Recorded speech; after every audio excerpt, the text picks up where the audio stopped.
Bom, então bem-vindos! Começando mais um podcast aqui do Amanhã Já Foi. Pela primeira vez, para quem está vendo a gente em vídeo, está estranhando que a Adriane e eu estamos juntas.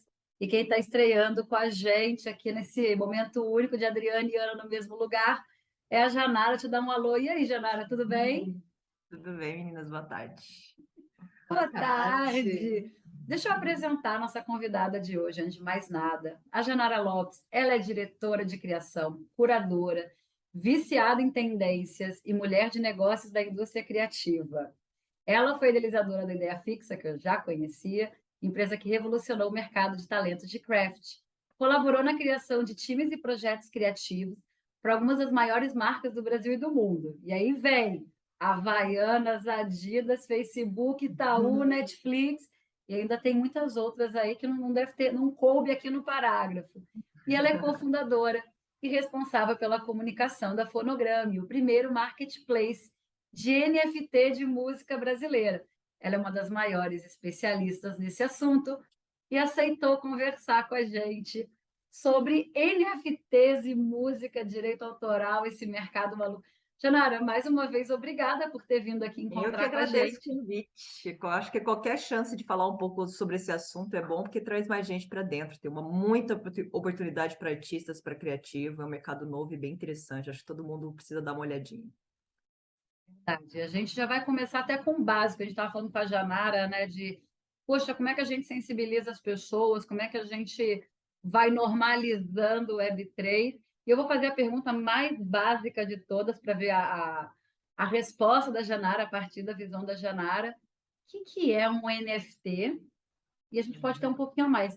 O que é um NFT de música? Isso vai ser é uma categoria de NFT, é um tipo de NFT, é uma função diferente de NFT, Janara? Conta pra gente. Bem, eu gosto de fazer um passo a passo nas explicações, porque a gente vai começar ouvindo um monte de palavra nova, é mint, é gas, é NFT, é blockchain, né? Eu acho que é bom esclarecer na cabeça das pessoas o que é cada uma dessas coisas. Acho que a primeira coisa que é interessante falar é o que é o Web3, né? E passar por essas etapas, né, do desenvolvimento da internet, né? Então, Web 1 era lá quando a gente tinha e-mail, alguns bancos de dados, tipo Google, né? Tradutores, aquela primeira etapa ali. Essa é o Web 1.0. A Web 2.0 é o nascimento, o crescimento das redes sociais e das big techs, porque aí a gente tem o Facebook, tem Twitter, tem Spotify.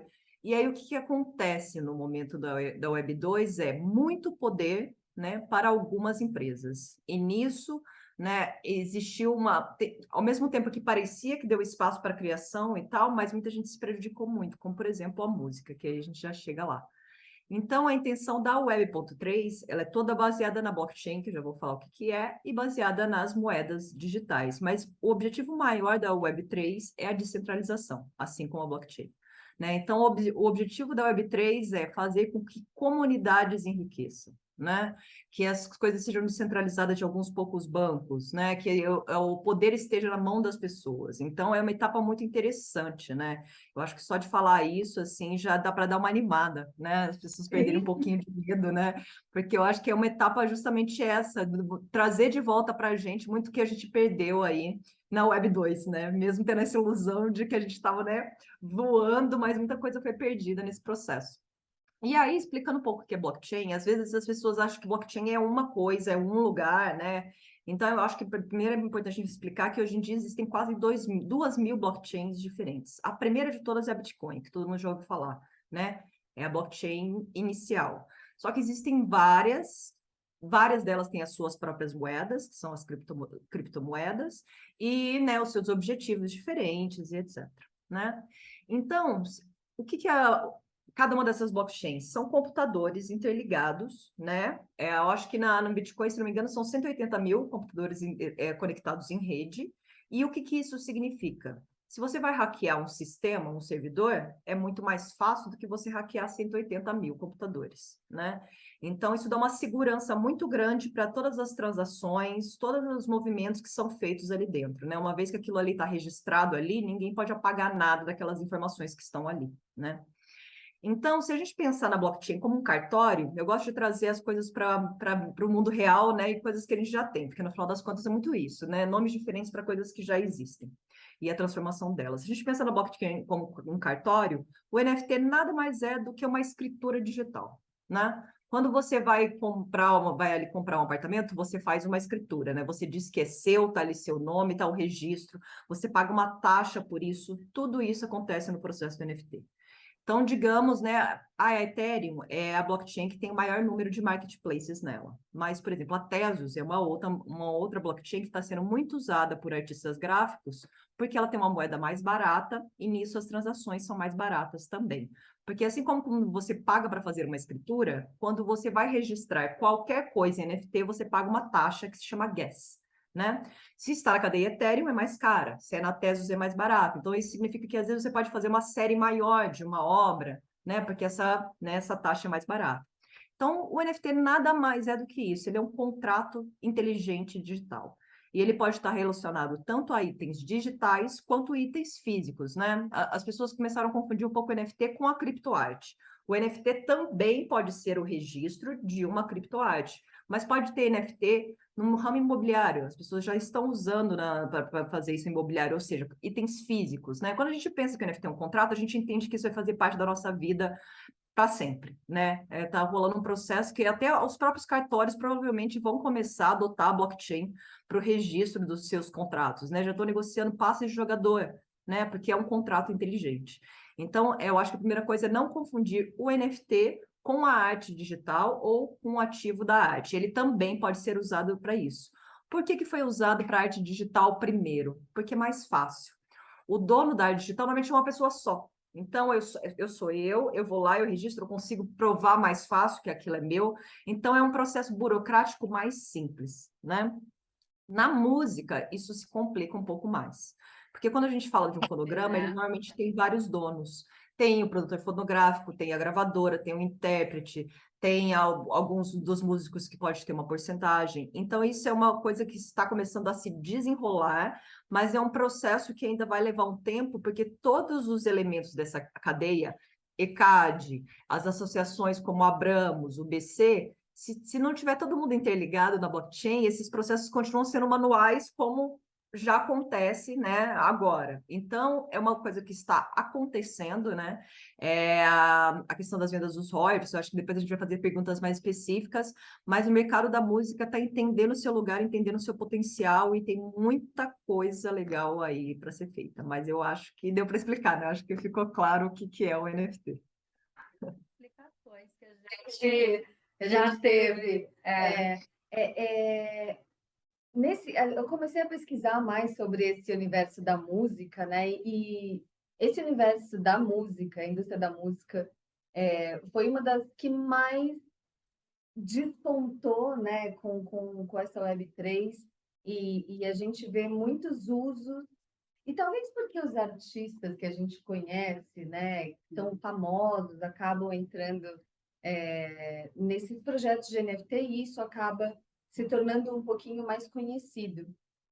Eu queria saber de você quais são os principais usos de NFTs, de blockchain, dentro da indústria da música. Porque eu sei que existem vários, né? Você pode, não sei, criar uma música e particionar essa música e dividir entre as pessoas. Enfim, Sim. existem vários. Eu gostaria de ouvir um pouquinho de você. Normalmente as pessoas perguntam isso, né? O que pode ser mintado, né? Mint é o termo usado para fazer o registro em NFT. Basicamente, tudo pode, tudo mesmo. Você pode pegar esse copo aqui e falar que você vai fazer o NFT desse copo. Só que a questão do NFT, de você fazer o registro de algo, essa coisa tem que ser valiosa, né? Porque eu gosto de falar que não tem como agregar valor no que não tem valor, né? As coisas que têm valor, ela tem uma história criada, né? Então, o artista, a obra dele, por que é válida? Os anos de carreira, os cursos que ele fez, as exposições que ele fez, é isso que vai somando valor na obra, assim como na obra de um músico também, né? Então, eu acho que a primeira coisa que dá para pensar, o que a gente vai registrar em matéria de música, é cada artista no seu lugar, mesmo os grandes ou os menores, o que você tem de mais valioso, único e exclusivo dentro do seu universo, né? E aí as possibilidades são muitas, né? Eu acho que o primeiro passo que todo mundo, inclusive a gente, começou a pensar foi a questão dos royalties, né? Então, digamos que é o seguinte, você como músico ali daquela banda ou intérprete, você tem 30% de direitos sobre aquele fonograma. Eu acho que vale explicar também o que é fonograma, né? Porque assim, o fonograma é uma gravação.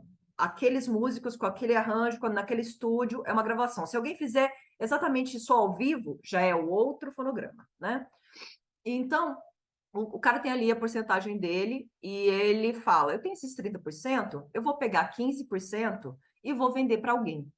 Porque como isso funciona, né? Isso é quase um adiantamento, né? Porque você afere um valor para aqueles 15%, você vai receber o valor inteiro. Se você fosse ficar esperando o ECAD, tal, etc., isso demoraria mais tempo para chegar naquele valor. E a pessoa que compra aquela porcentagem vira um sócio, um parceiro do músico naquele fonograma, porque toda vez que aquilo tocar, né, num show, tocar na rádio, quem comprou aquela porcentagem recebe, né, os direitos dos recebíveis em cima. Ele não vira dono de nada, né? Ele não começa a fazer parte da ficha técnica, o artista continua tendo os direitos totais, direitos de autoria. Ele simplesmente vendeu uma porcentagem dos recebíveis que ele teria, né? Isso é um caso dos direitos conexos. Direitos conexos são direitos de execução pública, né? Isso é uma possibilidade. Só que essa possibilidade ela ainda é complicada pelo que eu falei, né? Pelos sistemas que estão ligados, ela é possível ser feita, mas ainda é muito manual. Quando é uma música registrada do zero na Web3, já é mais fácil, porque aí o cara já é o dono dela, já está resolvido, ele já está pensando naquilo com o NFT. Quando você vai pegar uma música que já está publicada faz tempo, tem um monte de coisas contratuais que podem impedir esse movimento, né? Então, isso é mais fácil para músicas nativas, né? Registradas nativas no Web3. Isso é uma coisa. Eu tenho gostado muito dos NFTs de experiência, porque eu acho que a música sobre as artes visuais, elas têm uma vantagem imensa, que é a experiência da música, né? A experiência de um show, né? Então, o que o artista tem de raro, exclusivo e único num show, né? Você poder, por exemplo, oferecer cadeiras cativas no seu show. Estou vendendo NFT em que você compra ele, em todos os meus shows, você vai poder entrar de graça, ou vai poder ficar na primeira fila, ou vai poder me visitar no backstage, ou eu vou poder, você compra uma porcentagem da minha música e eu mando um videozinho para você agradecendo, né? Isso é uma coisa que aproxima os fãs. Eu tenho percebido muito que nessa etapa de amadurecimento, de entendimento do NFT, é mais fácil quando você conecta o off e o on, né? Mesmo quando você vende um ativo digital, você oferecer em troca uma experiência ou alguma coisa física, né? A gente tem um case muito legal no Fonograma, que é do Hermeto Pascoal, que eu gosto de falar ele, porque eu acho que ele engloba muitas coisas e foi um case de muito sucesso. Então, por exemplo, a gente estava ali discutindo, né? O que pode ser legal de colocar do Hermeto? Será que a gente coloca porcentagem de música e tal? Aí o Scooby, que é o responsável pela carreira ali do Hermeto, ele falou assim, cara, o Hermeto, ele faz partituras à mão. É uma coisa que ele já é reconhecido por isso. Ele pega canetinhas, tinta e ele desenha partituras à mão. E assim, ele despeja isso, porque o cara é um gênio, né? E ele falou, ele fez 99 músicas inéditas na pandemia.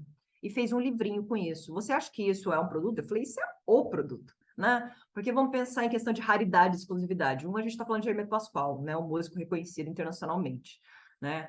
Outro, né? Uma pessoa que já está com 85 anos, né? Uma pessoa com uma ultra carreira, o negócio fica cada vez mais valoroso por isso. Segundo, né? Tudo inédito, tudo exclusivo, nada publicado em nenhum lugar. Só que aí começou o processo de entender quais produtos poderiam sair desse livro, né? Então a gente entendeu, em vez de vamos fazer um NFT e cobrar X e cobrar um valor muito alto, outra coisa que eu sempre falo para as pessoas é pense em tickets médios do seu público. Porque tem gente que tem 10 mil, tem gente que tem 1.000, tem gente que tem 500, tem gente que tem 50, né? Se você pensa em produtos focados em várias camadas, você consegue, às vezes, levantar um montante maior do que apostar a ficha toda num projeto só, num NFT só, que pode não vender porque está com valor muito alto e são poucas pessoas que têm acesso àquele valor, né? Outra coisa que é legal falar que todos aqueles valores astronômicos que rolaram com o NFT no ano passado, eles sublimaram um pouco a ferramenta, né? As pessoas começaram a ter uma sensação de que tudo que é vendido NFT é caro, né? Então é inacessível, tanto para venda quanto para compra. E não, é só uma ferramenta, né? Elas podem custar R$50 e elas podem custar 1 milhão, né? Na verdade, isso é aferido pelo dono. Mas então a gente pegou esse livro, fizemos 3 produtos. Ele estava comprando um certificado digital daquele livro, e, como benefício, ele ia receber o livro mesmo. Então, Ele tava, né, ele tinha como benefício a própria obra de arte, mas o que ele tem ali é o registro digital daquilo ali, que é dele. A gente pegou depois o PDF com todas as músicas e fez uma série de 10 apenas no digital. Só que eles falaram assim, a gente queria ter um produto mais barato. Então a gente pegou as 99 partituras e fizemos cada uma delas a R$ 350, que é um valor super acessível, né?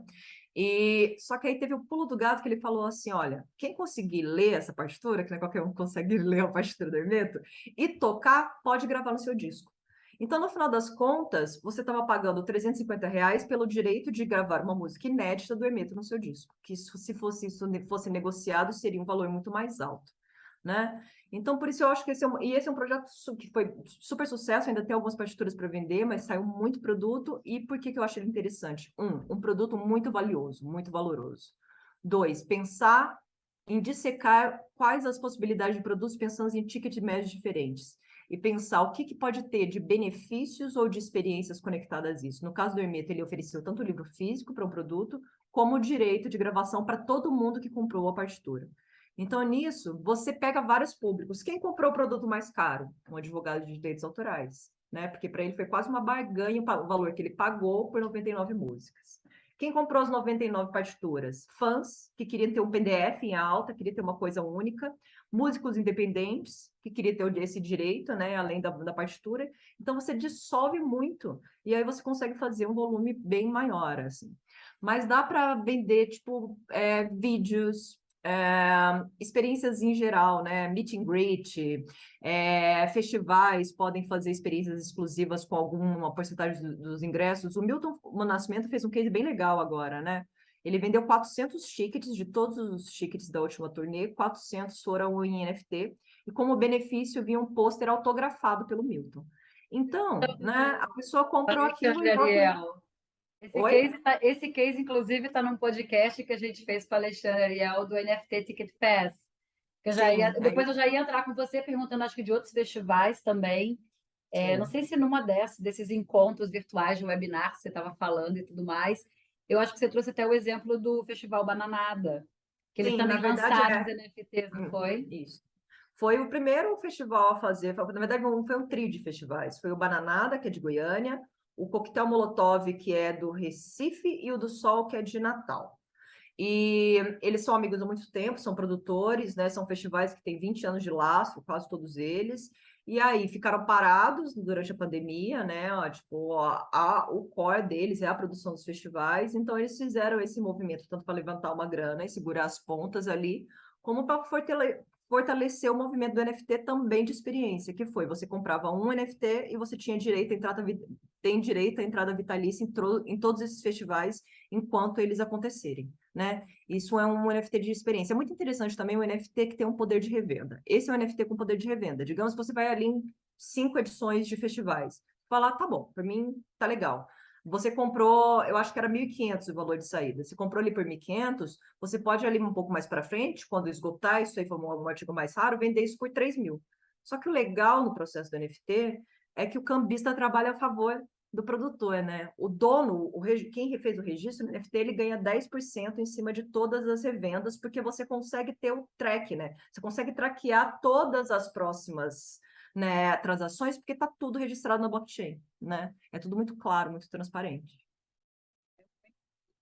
Você falando agora, primeiro, meu pai era advogado autoral, lá nos Uhum. anos 70, 80, meu pai já é falecido.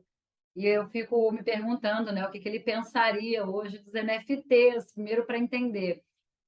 Mas em cima do que você estava falando, e a gente também, quando está nessas conversas sobre NFTs, tokens, as moedas, metaverso, a gente sente que justamente aquele primeiro NFT de imagem, pagaram 9 milhões de dólares. Isso colocou, primeiro, tirou o essencial, que é a tecnologia, a solução dela, né? Sim. E afastou as pessoas de tentar entender. Eu falei, gente, a gente está em palestra, em curso, a gente fala, olha, eu tenho um NFT, paguei 5 euros. Mas ele Uhum. é outra coisa, ele não é o NFT dos Bored Apes. Assim, que bom se você Uhum. tivesse o dinheiro dos Bored Apes, que foi aí a grande Sim. coleção que chamou a atenção. Mas sim, esses primeiros que saíram, né, na imprensa, esses NFTs de imagem, né, os JPEGs excessivamente caros, eles acabaram distanciando as pessoas. E Sim. claro que o NFT por si só, ele não tem poder nenhum. O poder dele são as experiências, são as propostas, as estratégias, como que você usa aquilo para manter um registro. Sim. E ao mesmo tempo, você falou, eu trabalhei com produção audiovisual há muito tempo, ECAD, né? Você às vezes falar com o herdeiro ali que ficou, né, com os direitos sobre aquela obra. E é demorado realmente. Eu lembro de processos muito longos para viabilizar o uso de uma música e tudo mais. Então a gente tem essa demora, né, entre o que já está acontecendo na Web3, porque nós já estamos falando de projetos efetivamente dentro da Web3, mas às vezes uma demora, vou chamar legislativa, né, como que às vezes a nossa vida offline, né, e como que eles conseguem, como é que eu posso dizer, trabalhar com essa nova forma, né, de você usar um NFT, de você ter um registro, de você poder utilizar uma blockchain. E eu ia te perguntar nesse momento, né, a gente já participa de algumas conversas de tokenizações e tudo mais. Aí vai da sua experiência, Janara. Como que está hoje no Brasil, né? A gente pode falar do uso específico de NFTs, e aí você pode dar os exemplos que quiser, mas também falar desse aspecto dentro de indústria fonográfica. Uhum. Como que está esse uso? Como é que está as pessoas aceitarem e os próprios órgãos? Tipo, como é que fica o ECAD no meio disso tudo? Ele fala, tá, tem um NFT, mas o registro não está conosco. Como é que está isso? Complexo. Deixa eu tentar responder uma coisa de cada vez. Sobre mercado brasileiro, né, de NFTs. Eu acho que, de uma forma geral, no mundo, temos mais vendedores do que compradores nesse momento, né? E por que isso acontece? Porque, assim como investimentos, né, em cripto, o NFT também é um investimento, porque você está comprando uma coisa que pode vir a valorizar ou não, mas eu falo que é a mesma coisa, eventualmente, você compra um quadro de um artista, de um amigo seu, né? Você está investindo, você está, né, apostando, né, no trabalho daquela pessoa, né? Você está colaborando com que ela continue criando, né? E na comunidade gráfica, o que tem acontecido muito são artistas comprando de artistas. Fora esses, né, esse mundo das transações milionárias, das coleções que já estão com valores altíssimos, eu tenho amigos que já conseguiram largar publicidade e estão pagando suas contas fazendo trabalho autoral em NFT. Ninguém está milionário, mas as pessoas já estão conseguindo ter uma renda, e é bom lembrar que esse dinheiro ele não existia antes. Ele não está sendo transferido de um lugar para o outro, né? É uma economia nova, é um dinheiro novo sendo injetado na economia, né?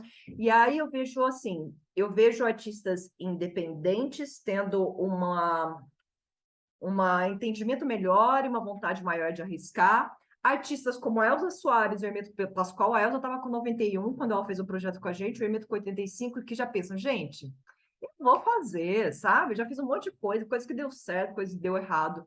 Mas existe uma fatia de artistas muito grandes na música. Perceba que a gente não tem cases ainda, a maior parte dos cases não são de artistas não é da Beyoncé, sabe? Não é do Kanye West, não são artistas que eu digo que, assim, um artista médio, eu diria, assim, né? Porque tem muita coisa também, o projeto foi assim, o cara vendeu NFT, mas já tinha um comprador, sabe? O artista, ele pede um adiantamento, vou vender por 1 milhão, mas tenho que garantir que alguém vai comprar por 1 milhão, porque eu tô dando meu nome para isso ser feito, né? E essa não é exatamente a intenção, senão é o mesmo processo da indústria antiga, de adiantar para artistas grandes. Então, eu vejo os artistas independentes tendo mais coragem, né? Porque às vezes as pessoas ficam pensando, e se eu faço um projeto e ele não vende? Vai me queimar, sabe? Só que assim, é impossível não vender se você não fizer um projeto bem feito. Que é o que as pessoas ainda não entenderam. Construção, como você constrói um projeto de qualidade e que alcance um público grande, que é o que eu falei, né? Pensar em tickets de médias diferentes, pensar em volume, pensar em experiência, né? Porque não adianta o cara ir ali e falar assim, tá bom, então eu vou vender X% da minha música. E assim, comunicar o produto, ele é importante como qualquer produto na Web 2, na Web 1, né? Você precisa fazer com que as pessoas cheguem até seu link. Só que as pessoas têm que entender onde esses processos estão acontecendo. Não é no Instagram. As redes do Mark Zuckerberg estão, assim, completamente fora do circuito do NFT. É Twitter, é Discord e é Telegram, né? Onde estão sendo construídas as maiores comunidades, onde estão os compradores, onde estão as conversas, né? Então, acho que a primeira coisa para quem está querendo entrar por aí é reativar o Twitter, pesquisar quais são as hashtags que as pessoas mais usam quando estão falando de NFTs, usarem essas hashtags, ir atrás das publicações, adicionar as pessoas, conversar, procurando no Discord onde estão as comunidades. Tem comunidades em que artistas postam links. Tipo, olha, eu fiz uma série nova, eu tenho um NFT novo, né? E as pessoas ficam ali se conversando, né? A comunidade já está focada nisso. Só que quando a gente fala de público de NFT no Brasil, eu digo que o público de NFT no Brasil de música é o público de música, ponto. Se ele quer comprar aquilo e aquilo só está disponível em NFT, ele vai comprar. É o caso do Milton, sabe? Eles fizeram. Espera só um segundo que eu vou precisar só colocar meu carregador aqui, mas já estão providenciando aqui para mim. No caso do Milton, por exemplo, teve um facilitador que foi a compra em Pix, que é uma coisa que a gente tem também no Fonogram. Como isso funciona, né, no Fonogram? E eu acho que como é o nome do menino que fez, como que é o nome da empresa que fez o do É o Milton? Alexandre Ariel e a NFT Ticket Pass. Ticket Pass. Então, eles tinham esse mesmo processo que é como funciona, né? Para você comprar um NFT, você precisa comprar um em cripto. Isso é um ponto. Você só compra um NFT em cripto. Só que isso diminui muito a porcentagem dos comprantes, porque ainda não tem tanta gente assim no mercado de cripto. Ele parece grande, porque a gente ouve falar de Bitcoin o tempo inteiro, mas não é bem assim, né? O ano passado, mais ou menos nessa época do ano, eu tinha lido uma matéria que 12% dos estadunidenses tinham entendido e sabiam o que é NFT. Então, se era 12% lá, imagina como que está isso no Brasil ou no mundo, né? Isso é uma coisa que está muito no começo, a gente tem que pensar que está no começo do mercado, né? Então, o público de NFT é o público de música. Então, se ele quer comprar aquela coisa que está lá, eu quero comprar a partir do Hermeto, é em cripto, eu vou dar um jeito de comprar, né? Porque esse é o único jeito que eu tenho para comprar é isso. Então, por isso que eu falo de desenvolvimento de produto, porque é para tornar um produto tão interessante e a compra facilitada, né, nos casos dos marketplaces que também aceitam moeda fiduciária, né, a nossa moeda real, né, que isso facilita a entrada de compradores. Então, o que é o impeditivo desse mercado aumentando nesse momento? No mercado da música, uma desconfiança geral do putz, mas então as gravadoras, está tirando daqui, isso, sabe? Então, uma coisa assim, vai queimar o meu nome se eu fizer um projeto e não vender, e etc.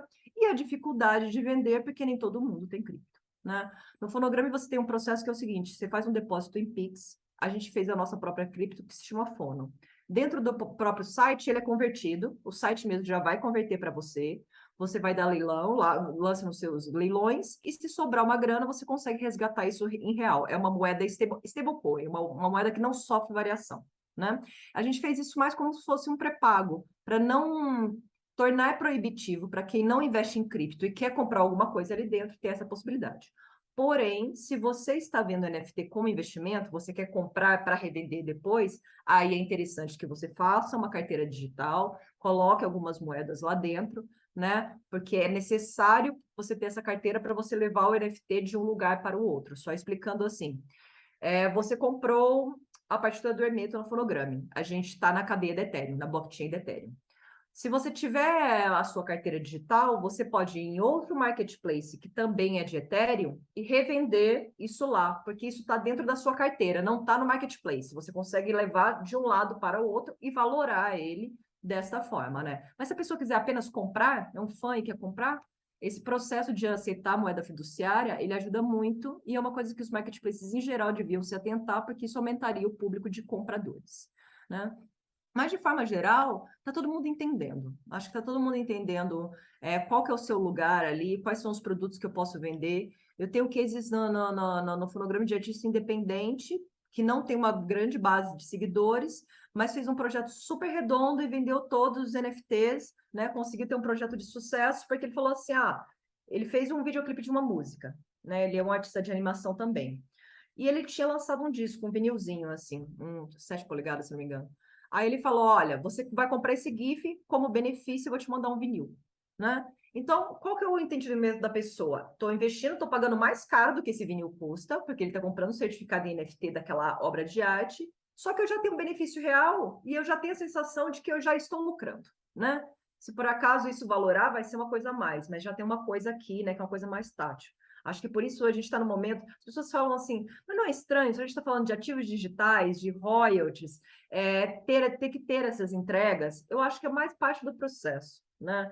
Por exemplo, esses JPEGs milionários, né? Eu acredito muito que a gente vai ter galerias digitais no metaverso, a gente vai ter construções digitais em que as obras digitais vão ter valores tão altos quanto obras analógicas. Eu não gosto de usar o termo real, porque o digital também é real, né? Então, vai chegar um momento de evolução do mercado que os colecionáveis, né? Eu estou comprando essa música só para falar que eu tenho um pedaço dela e não vou ganhar mais nada. Eu só sou dono de um pedaço dela e pronto. Assim como você tem um quadro que se coloca na parede. Vai chegar um ponto que isso vai ser compreendido. Enquanto o mercado não chega nessa etapa de amadurecimento, fazer essa conexão com o mundo analógico, ela torna mais interessante para a entrada de compradores no mercado. É um pouco assim que eu tenho visto até agora. Vejo que tem vários pontos. Você falou um monte de coisa legal e eu tive várias ideias. A gente tem falado, eu e a Ana, a gente tem observado que essa necessidade de trazer valor real para o NFT, para tangibilizar mais para os compradores, fez surgir uma nova era de experiências que antes as empresas não pensavam, né? Que elas podem monetizar experiências. Então, a gente chegou num outro patamar de experiências muito legais. Que hoje qualquer empresa que tenha uma comunidade qualquer, de qualquer tamanho, uma empresa, né, relativamente, sei lá, média, grande, consegue desenvolver experiências e monetizar isso e muito. E rápido. E rápido. E falando em monetizada, e outra coisa que eu queria comentar com você.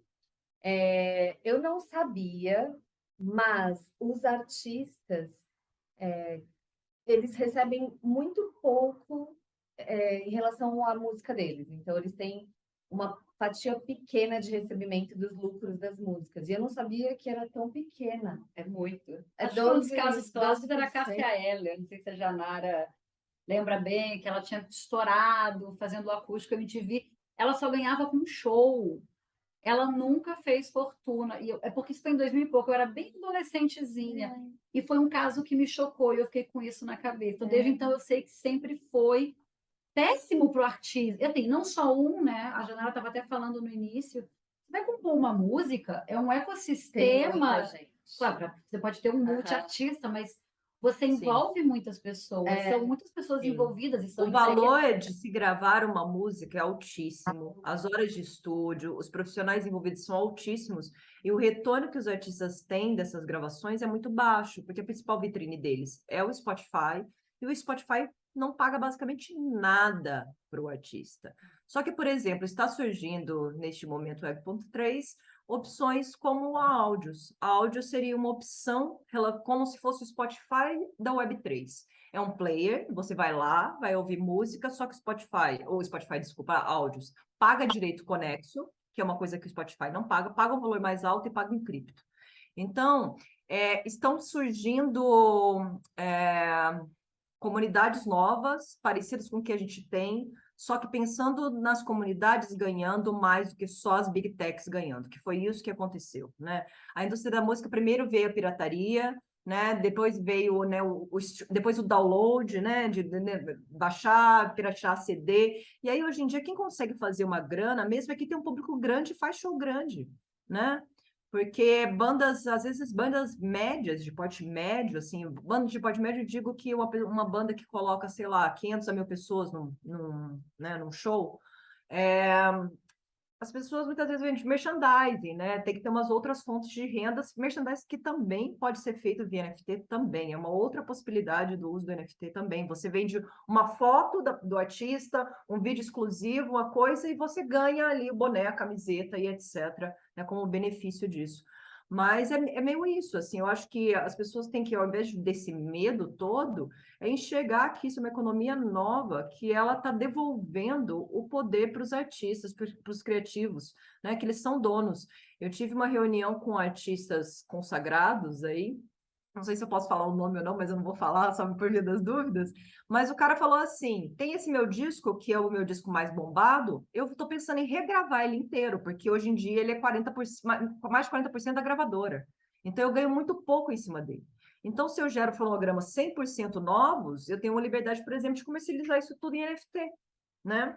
Então, tá rolando para quem entendeu que é uma coisa que veio para ajudar os artistas. E por que as gravadoras estão comprando o catálogo de todo mundo enlouquecidamente? Eu acho que é para vender isso tudo em NFT. Esse é meu palpite, sabe? Então, tá rolando esse medinho dessa independência, porque isso é uma ferramenta que veio para ter um resgate de uma parcela de toda essa grana que foi perdida durante todo esse tempo, né? De aproximação com o público, de experiências únicas, né? Eu falo assim, os marketplaces de música podem ser a lojinha mais legal do mundo, sabe? É uma loja que você não poderia comprar no merchandising, você não pode comprar, por exemplo, no caso da Elsa, o Pedro que cuida da Elsa falou assim, tem gente que fala assim pra gente, quanto que custa para Elsa mandar um videozinho? Minha mulher ama ela, para Elsa mandar um vídeo. E ela não pode vender isso, né? Porque isso não pode ser comercializado. Só que assim, ela pode vender uma porcentagem de uma música e dar isso como um mimo, né? Como uma experiência, como um agradecimento, né, pelo apoio em projeto. Então, eu acho que assim, existe um mar de coisas muito legais que podem ser criadas, e isso eu digo para qualquer escalão do artista, de artistas, né, como Milton Nascimento, que estão lá no topo do escalão da música, como artistas independentes que podem pensar, por exemplo, eu te ofereço uma masterclass, ou você vem aqui acompanhar a gravação do meu disco e faz um backing, sabe? Tem muita coisa que dá para pensar em qualquer nível, assim, sabe? Parte da história. Só para até fazer um parênteses. Você ficou Tudo que muda a para gente mim aqui um pouquinho. Só... muda. É no começo da pergunta. Ah, ok. É porque a Ah, gente toda hora tem que mutar aqui, porque a gente está num lugar até meio barulhento. Para a gente ficar juntas, aham. alguma outra coisa nem dá problema. Para a gente estar nessa coisa de entender o Web3, a gente acaba fazendo muita experiência. Experiência de compra de coisas que para nós não faria tanto sentido, mas que a gente quer entender como funciona. Uma Uhum. das últimas, eu comprei uns NFTs que a Netflix começou a vender no OpenSea, que eram de uns episódios do Love, Death and Robots. Eu acho que o nome é esse, eu Aham. estou falando errado. Sim. São cenas da Uhum. série. E eles fizeram isso para medir engajamento de audiência, não a audiência em si. Esses dados estão ok. Eles querem saber o quanto que as pessoas gostaram daquele episódio, né? E são Sim. NFTs baratíssimos, deve estar tipo $2. E eu Sim. comprei um NFT, por acaso, de uma cena que eu acho maravilhosa da série. Comprei, não porque eu amei tanto o episódio, preciso ser honesta, mas porque eu entendo isso também como pedaços da história dos NFTs, do que está rolando. Então, assim, um primeiro NFT da Netflix que fosse pensado para você ver o tanto que as pessoas gostaram daquela série, se isso vai ser uma métrica lá na frente, né, a nova maneira da gente entender o Ibope, Uhum. eu vejo também essa parte da história. E com Sim. certeza, uma artista, Milton Nascimento, Elza Soares, e assim, a Elza já nos deixou, e deixou um legado absurdo. Ter realmente um pedaço é Sim. super relevante. Super. A gente até estava brincando sobre a questão do quadro aqui de casa, mas é uma outra história. A gente fica brincando que tem coisas que não têm um valor que seja monetário, é o Uhum. valor Emocional. daquilo, o que aquilo Sim. representa, né? E eu acho que os Sim. NFTs estão muito nisso. Aí você ia fazer sua pergunta, eu te cortei para variar. Não, eu acho que, primeiro, eu acho que está surgindo um novo mercado de experiência, em que as Sim. empresas vão ter setores para ficar inventando experiência. E daí não Sim. apenas os artistas, mas todo mundo. Porque, né, nesse da Netflix, ela faz uma ação em quantos milhões de dólares ou Ela milhares de ganhou dólares ela consegue dinheiro. ganhar. Claro que é pequeno na fatia deles, mas os caras ganharam, não perderam, Mas né? pense no pequeno na fatia deles. Eu não sei se vocês têm esse dado, mas a Nike, em 2022, 24% do faturamento deles foi NFT. 24%. Porque eles 75 começaram a milhões fazer de anos. ativos para jogos no metaverso, né? Você compra o tênis e fizeram algumas experiências também de você comprar o digital e ter o real chegando na sua casa, né? E, só que assim, só a gente falar de metaverso, eu não sei quantos anos vocês têm, eu tenho 40. Mas a partir da minha idade para cima, as pessoas têm assim, um bloqueio com o metaverso, assim, sabe? Ah, isso aí é uma coisa que não vai dar Sim. certo, isso aí não vai vingar e tal. Aí esses dias eu vi uma palestra maravilhosa sobre metaverso no Hacktown, que é um evento que acontece em Santa Rita de inovação, Santa Rita do Sapucaí. E o cara falou assim, cara, se você não quiser vir para blockchain, não importa, tem um monte de gente lá, sabe? E quem está interessado é uma galera que já é nativa de game, nativa do digital, é muito mais fácil, né? A vida dessas pessoas já está mesclada no analógico e no digital, né? Talvez para uma faixa ali seja mais difícil, mas eu recomendo todo mundo, inclusive as pessoas com mais de 40 que têm empresas, que têm marcas, que têm tudo, se atentar, porque senão depois para correr atrás do rabo, quando o negócio não tiver mais terreninho no metaverso para comprar, aí a galera vai entrar em pânico, vai ter que pagar o aluguel para mim, por exemplo. Eu já E fiz aí essa é isso, defesa. assim, porque existe um universo ali sendo construído, não acho em nenhum momento da vida que vai viver todo mundo de óculos e viver dentro do digital, assim, não acredito muito nesse universo, porém, assim, algumas marcas estão se colocando e já estão tendo, tipo, 24% do seu faturamento em um ano em NFT, né? E outra coisa que eu penso de marcas também é a questão que eu não apoio muito todas as marcas criando marketplaces e projetos de NFT. Eu apoio muito as marcas endossando projetos culturais, endossando projetos sociais também. Porque uma coisa que é diferente da Web 2 para a Web 3 é que a Web 3 a galera é desconfiada. É desconfiada com propaganda, é desconfiada de tudo. Então, o que parece mais valoroso para essa comunidade? Comprar de um artista legal ou comprar da Ambev? Entendeu? Eu não quero comprar o NFT da Ambev, mas vai que a Ambev desenvolve um projeto junto com um artista que eu gosto pra caramba e proporciona uma coisa legal, né? Então, uma coisa que eu estou falando muito também numa conversa com agências e tal, assim, é tipo, desestimula um pouco todos os seus clientes a terem um marketplace. Porque é muito melhor as comunidades crescerem, né? Você conseguir achar, varia no fonograma, você tem que ter um monte de artista, né? Do que ficar picotando isso e é mais disputa de comunicação para ir em vários links diferentes também, né? Porque no final das contas, o que vende não é onde está o seu link que vende, né? A comunicação que você fez em cima dele, a facilidade de criar comunidade ali dentro, né? Mas assim, as marcas têm como lucrar muito como brand e como receita também, né? Acho que de todos os tamanhos. O Web3 é comunidade, né? Você abriu a conversa falando sobre isso Sim. e eu estava vendo os dados da indústria da música, e a gente vê o quanto os artistas não conseguem ter o poder sobre as suas obras, né, em termos monetários. E eu vi um dado que uma pessoa com 5 NFTs consegue ter o mesmo faturamento do que 2, 3 anos de Spotify, né? Olha o poder disso. E se você tem, e você falou do projeto, se a pessoa faz um projeto bonitinho, ela nem precisa ter. Uma grande Eu comunidade. estava falando com a Ana, mesmo uma pessoa que tenha um Instagram com 1 milhão de pessoas, como que ela hoje vai monetizar antes dos NFTs, né? Ela teria que fazer um esforço absurdo e várias plataformas e tal. E hoje um artista que tem bem menos, mas uma comunidade engajada, com Uhum. um projeto de NFT consegue monetizar muito, É. não é? Eu acho até que a partir disso que a gente está falando para a Janara, aí vem, acho que a grande pergunta, né? Quem chegou até aqui vai ter já o caminho das pedras. Porque a interface de Web3 ainda é complexa, tem muita coisa que a gente tenta entender. Hoje, A interface da Web 3 é a interface da Web 1. A gente voltou. é real, é real. A gente fala muito dessa estética de Web3 de alguns sites bem especializados do estrangeiro, e a gente fala, nossa, que estética é essa? E eu adoro, eu estou meio que curtindo.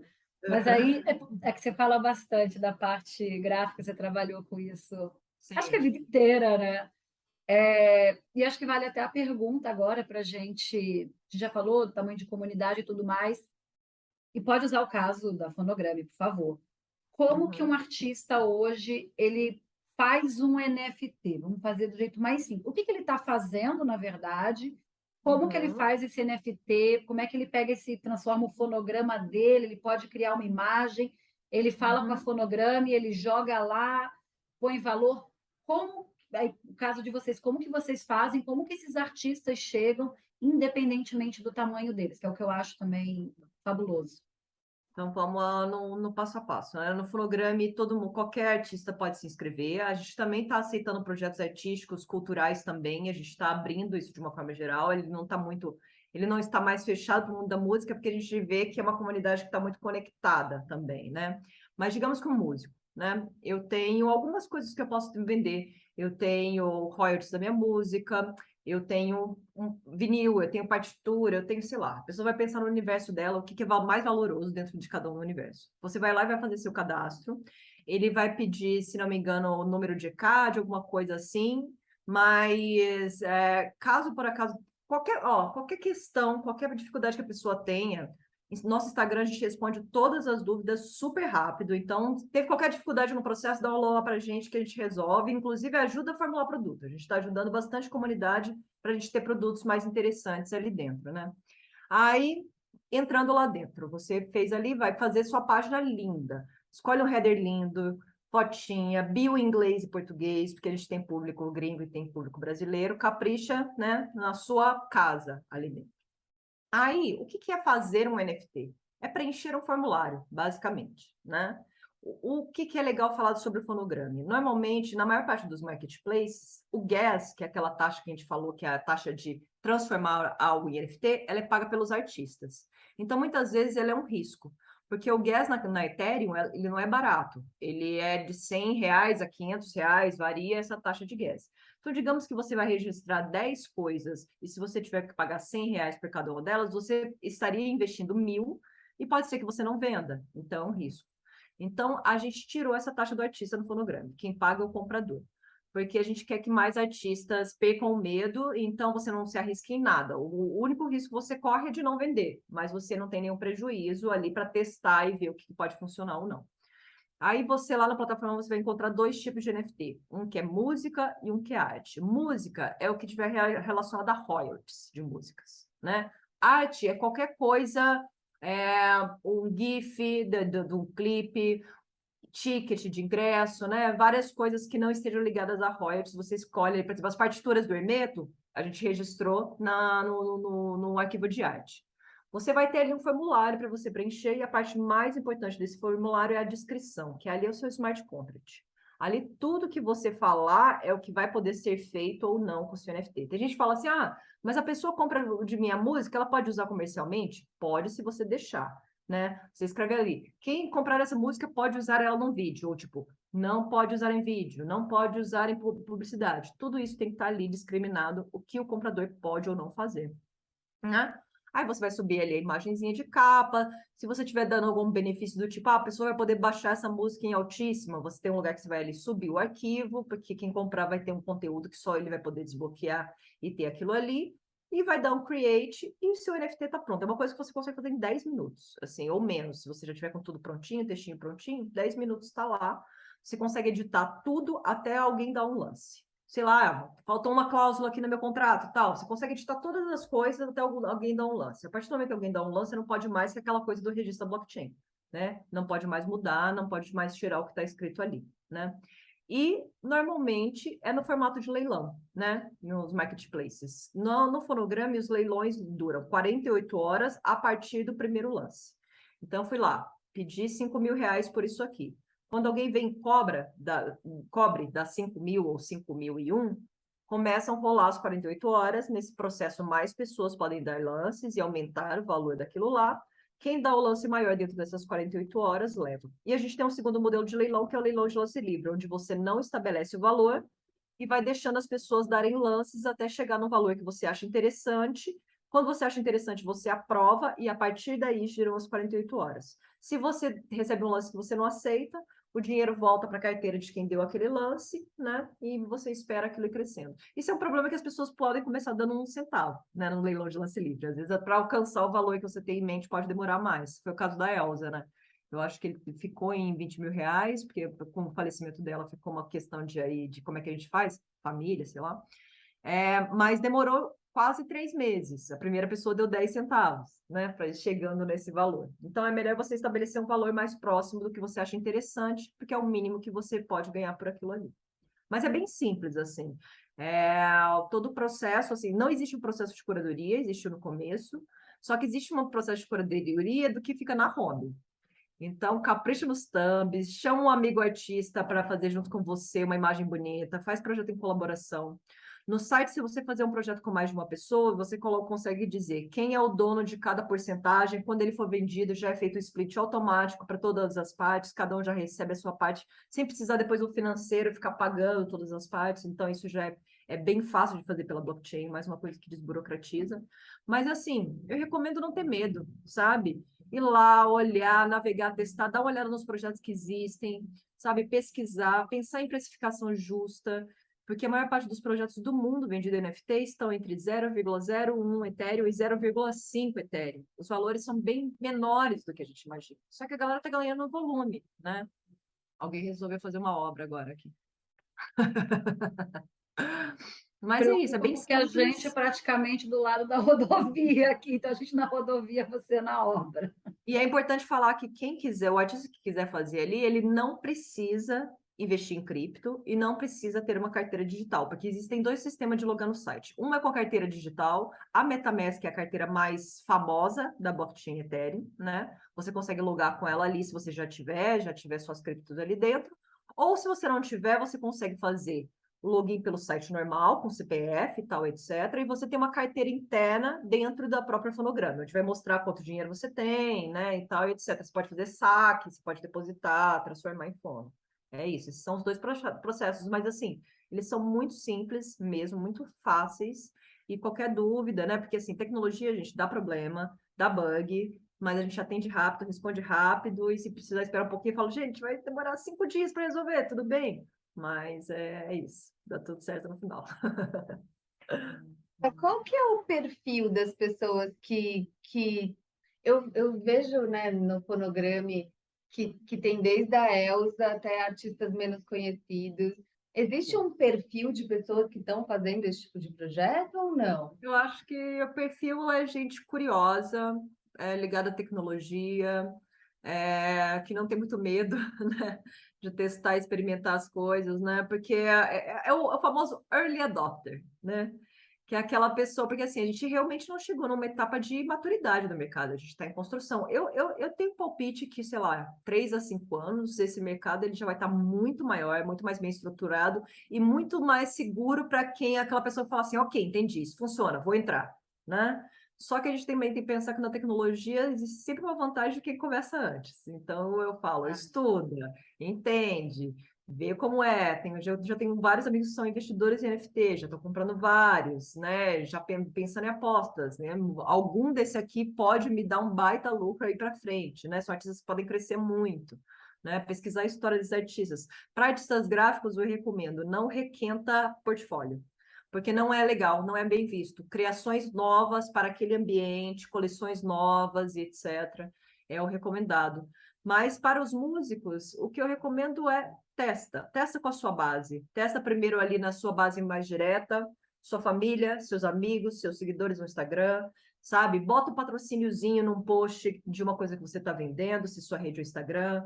Vai para o Discord, é uma interface meio complicada, parece o Tumblr, parece um fórum, parece sei lá o quê, mas uma hora você vai se acostumar e vai entender. Procura essas comunidades, né, que estão sendo criadas, onde as pessoas postam seus links e conversam entre si.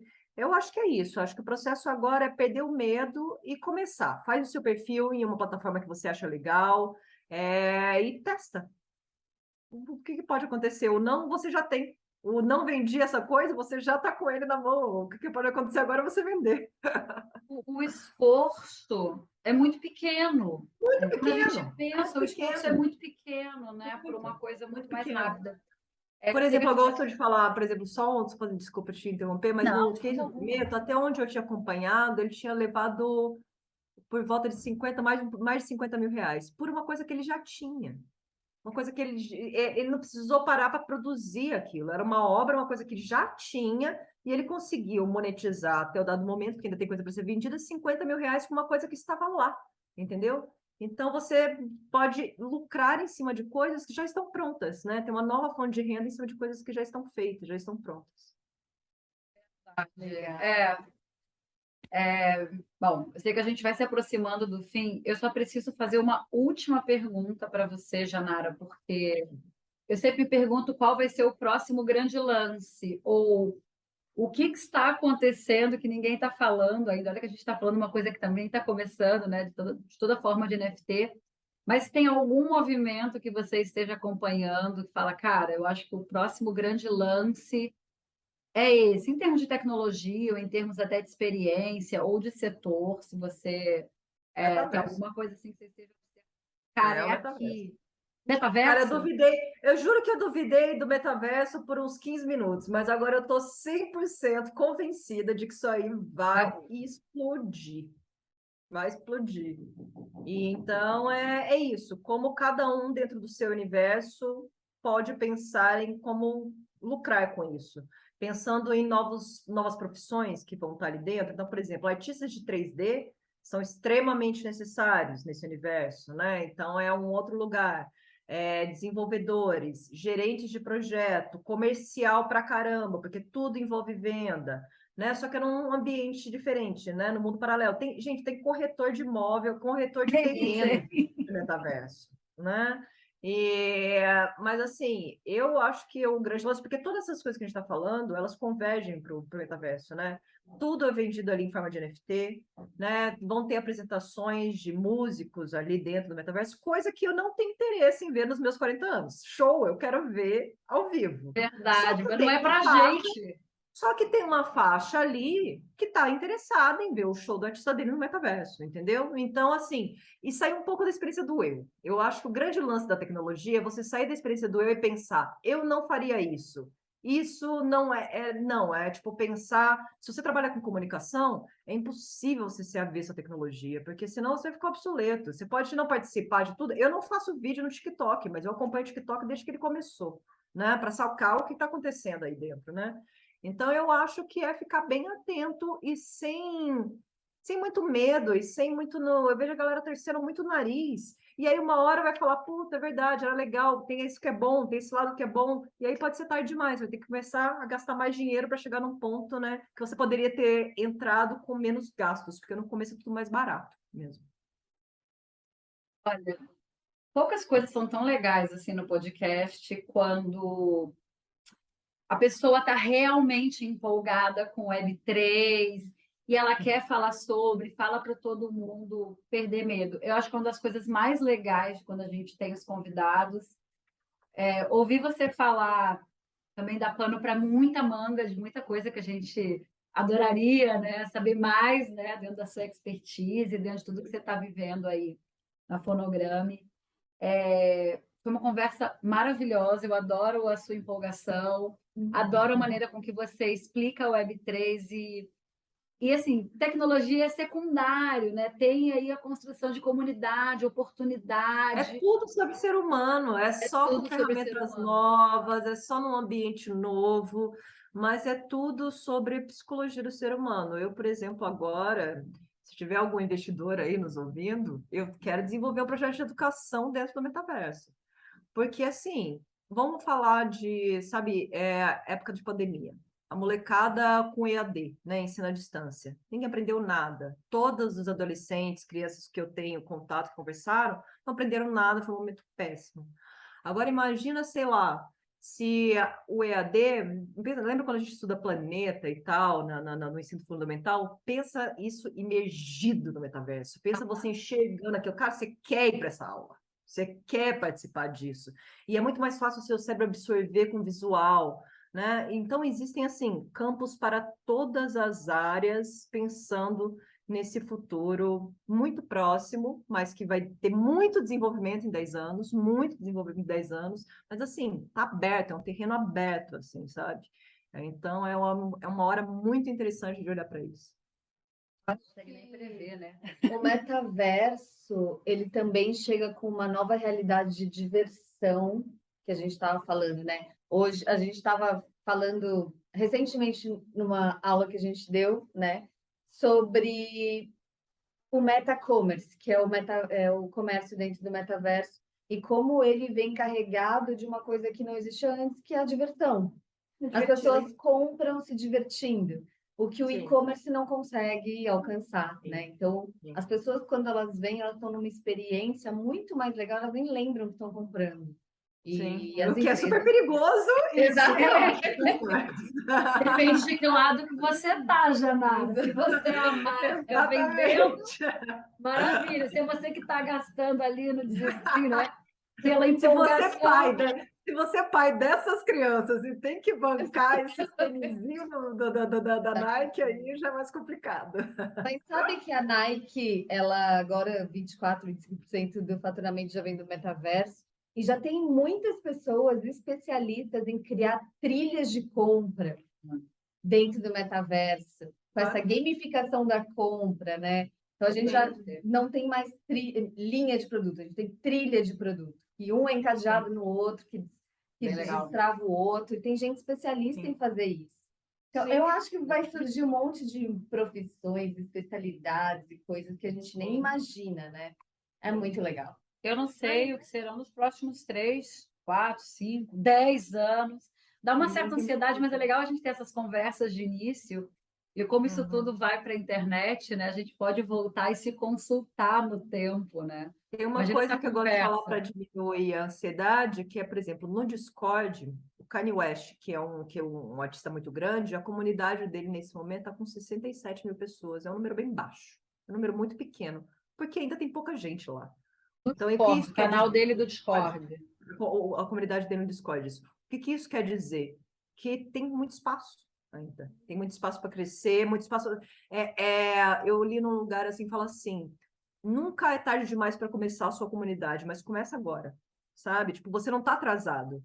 As pessoas têm, é legal que as pessoas tenham a noção de que se elas estão entrando nesse universo agora, ela não está nada atrasada, ela está adiantada. Tem uma galera que está com 3 anos aí na frente, 2 anos, mas é tudo novo para a maior parte das pessoas, né? Então é um terreno propício para muitos profissionais, muitas marcas, muitos artistas, muita gente. Caramba, Janara, já bateu mais ansiedade. Eu fiquei... Já ficamos Desculpa. mais ansiosas. Obrigada, Janara, por passar assim. Olha, gente, vai, tá bom, já, ó, tá difícil.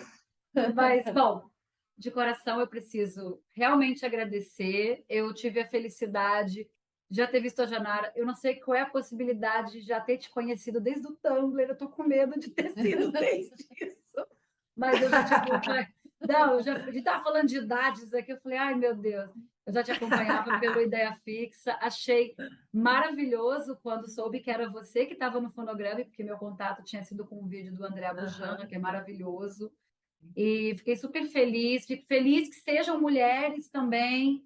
E mulheres falando de Web3 é sempre melhor. É verdade. Os nossos É outros convidados. verdade. Mas quando entram as mulheres, a gente fica super feliz. Foi uma conversa enriquecedora. Tem muita coisa para acontecer. A gente vai disponibilizar aqui o contato da Fonograma, o Instagram, para quem tiver dúvida, que queira fazer seu projeto. Vou compartilhar o que a Janara depois quiser mandar para a gente colocar lá no nosso YouTube e no nosso Spotify, que tem sido o nosso canal principal. Eu fico por aqui agradecendo a Janara. Nossa, eu adorei a nossa conversa. Muito obrigada Também adorei. por estar aqui com a gente, disponibilizando o conhecimento. E foi o que a Ana disse, a sua vontade de explicar as coisas é muito contagiante, assim, dá muita vontade de permanecer aqui conversando, conversando, conversando. E eu queria te Que agradecer. bom, que bom. Eu acho que a gente precisa um pouco disso, descomplicar os conceitos, fazer com que as pessoas entendam que é uma coisa que é para todo mundo mesmo, né? Que não está baseado em valores, né? É uma ferramenta, apenas o NFT é uma ferramenta que pode ser usada muito, principalmente para criativos e artistas. E é isso, perde o medo, gente. Perde o medo. Perde o medo do futuro. As coisas andam para trás e para frente o tempo inteiro. Algumas coisas melhoram, algumas coisas pioram. As pessoas acham que o mundo ou só vai para o buraco, ou só vai para cima, ou só vai para o buraco. Não, tem coisa que vai melhorar, tem coisa que vai piorar, tem ferramenta que vai ser usada para coisa boa e para coisa ruim, e cabe a nós fazer o uso da ferramenta e transformar isso numa coisa boa para a gente, né? Acho que é isso. Bom, eu mando meu beijo para a Janara. Não Beijo. sei onde é que a Janara está em São Paulo. A Janara está em São Eu tô em Paulo. Curitiba. Curitiba, a Janara está em Curitiba, eu adoro Curitiba. E nós daqui. Janara, até uma próxima. Muito, muito obrigada. Beijo, Obrigada, gente. um beijo. Obrigadão. Tchau, tchau.